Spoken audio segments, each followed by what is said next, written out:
ఈరోజు వీడియోలోకి వచ్చి ఎస్‌డబ్ల్యూపీ అంటే ఏంటి? అలాగే మనకి బెస్ట్ ఎస్‌డబ్ల్యూపీ గురించి చూద్దాం. రెగ్యులర్‌గా మంత్లీ ఇన్‌కమ్ కావాలనుకున్నోళ్ళ గురించి డీటెయిల్‌గా చూద్దాం అనమాట. ఈరోజు వీడియోలో టాపిక్స్ ఏంటంటే ఎస్‌డబ్ల్యూపీ అంటే ఏంటి? అది ఎలా పనిచేస్తుంది? ఎగ్జాంపుల్‌తో చూద్దాం. అలాగే టైప్స్ ఆఫ్ ఎస్‌డబ్ల్యూపీ చూద్దాం. ఎన్ని రకాలు ఉంటాయని.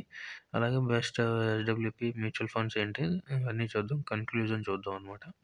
ఎస్‌డబ్ల్యూపీ అంటే సిస్టమాటిక్ విత్‌డ్రాయల్ ప్లాన్ అనమాట. ఇది ఒక ఫైనాన్షియల్ టూల్ అనమాట. మనకి విత్‌డ్రాయల్ ఫిక్స్డ్ అమౌంట్‌గా రెగ్యులర్ ఇంటర్వల్స్‌లో మ్యూచువల్ ఫండ్ ద్వారా ఎలా వస్తుందన్న దాన్ని చూద్దాం అనమాట. ఇది మనకి స్టడీ ఇన్‌కమ్ కింద వస్తుంది. అలాగే సాలరీతో పాటు పోస్ట్ రిటైర్మెంట్ గోల్స్ గురించి మనం ప్లాన్ చేసుకోవడానికి అనమాట.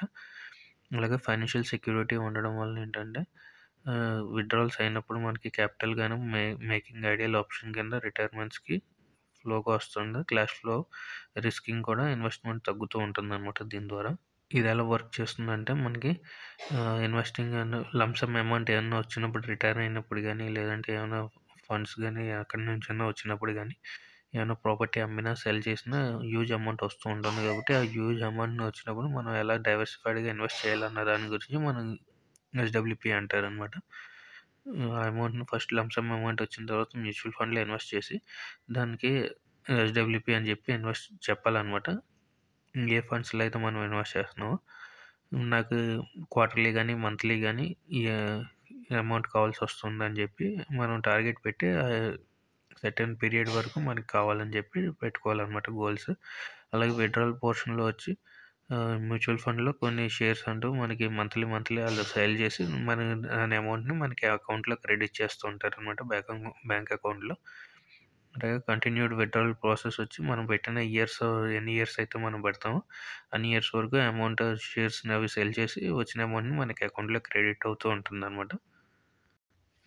ఉదాహరణకి మనం చూసుకుంటే ఏంటంటే ఎస్‌డబ్ల్యూపీ ప్రకారంగా ఏమన్నా ఒక 50,000 మనకొచ్చిందంటే అది మనం ఒక 1 ఇయర్‌కి మనం ఎస్‌డబ్ల్యూపీ ద్వారా పెట్టుకుంటే రూ. 1000 మంత్లీ మనకి ఇన్వెస్ట్‌మెంట్ విత్‌డ్రాయల్ కావాలనుకుంటే మనకి ఇంట్రెస్ట్ రేట్ 10% కింద మనం అనుకోని ఆళ్ళకి చెప్తే ఆహ్, ఫండ్ హౌసెస్‌కి దాని ద్వారా మనకి మంత్లీ రిటర్న్ ఇన్వెస్ట్‌మెంట్ వచ్చేటప్పటికి మనకి 4,565 ఉంటుందన్నమాట లాస్ట్‌లో రిటర్న్‌తో పాటు 5 ఇయర్స్ అయిన తర్వాత, 1 ఇయర్ అయిన తర్వాత. కాలిక్యులేషన్ పరంగా ఏంటంటే 1 మంత్‌కి మనం ఫస్ట్ ఫండ్ 50,000 ఉంటే విత్‌డ్రా రూ. 1000 చేస్తే మనకి ఇంట్రెస్ట్ వచ్చి రూ. 408 వస్తుంది. అలాగే సెకండ్ మంత్‌లో అమౌంట్ మనకి బ్యాలెన్స్ అమౌంట్ వచ్చి 408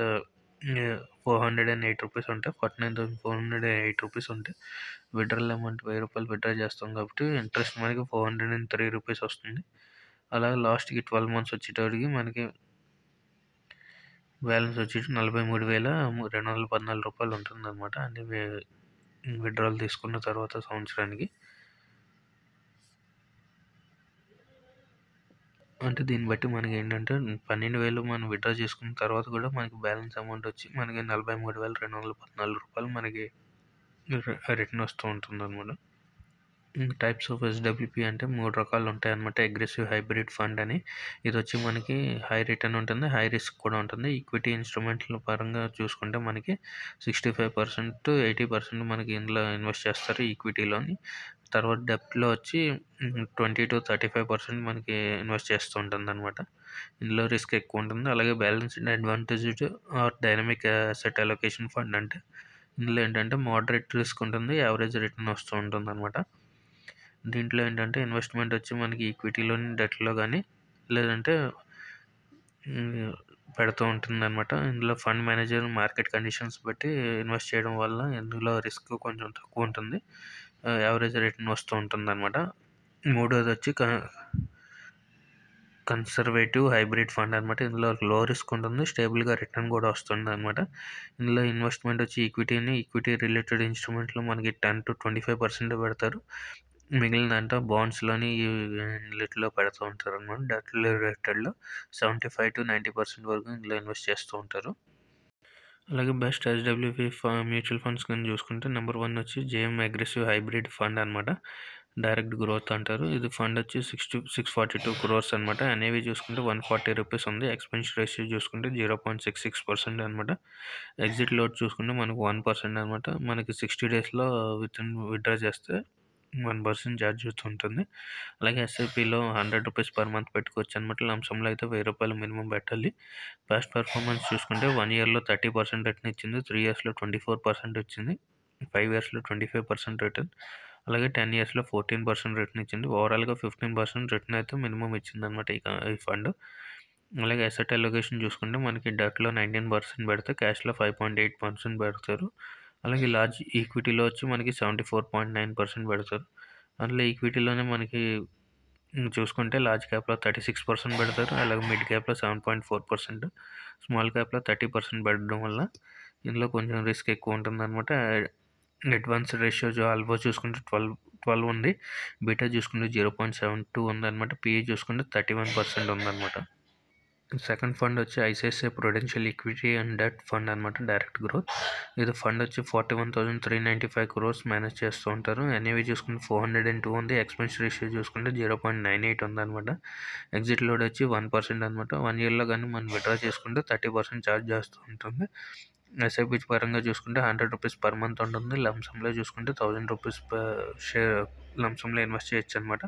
పాస్ట్ పర్ఫార్మెన్స్ చూసుకుంటే 1 ఇయర్లో 19% ఉంది, 3 ఇయర్స్లో 20% ఉంది, 5 ఇయర్స్లో 21% రిటర్న్ జనరేట్ చేసింది, 10 ఇయర్స్లో చూసుకుంటే 16% అనమాట.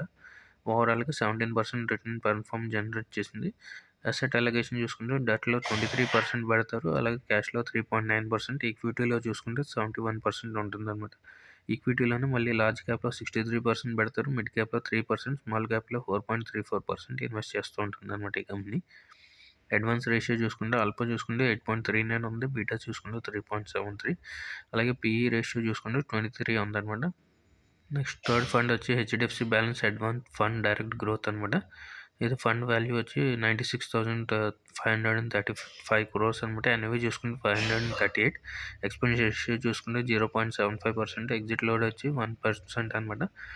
1 ఇయర్లో కానీ మనం విత్డ్రా చేస్తే 15% ఛార్జ్ చేస్తుంది. ఎస్ఐపి చూసుకుంటే రూ. 100 పర్ మంత్ ఉంది, లంసంలో కూడా రూ. 100 ఉందన్నమాట. పాస్ట్ పర్ఫార్మెన్స్ చూసుకుంటే 1 ఇయర్లో మనకి 18.41% జనరేట్ చేసింది, 3 ఇయర్స్లో 23%, 5 ఇయర్స్లో 20% అనమాట, 10 ఇయర్స్లో 15%, ఓవరాల్గా 16% జనరేట్ చేసింది. అసెట్ అలొకేషన్ చూసుకుంటే మనకి డెట్లో 29.9% పెడితే క్యాష్లో 15% పెడతారు, ఈక్విటీలో 53% అనమాట.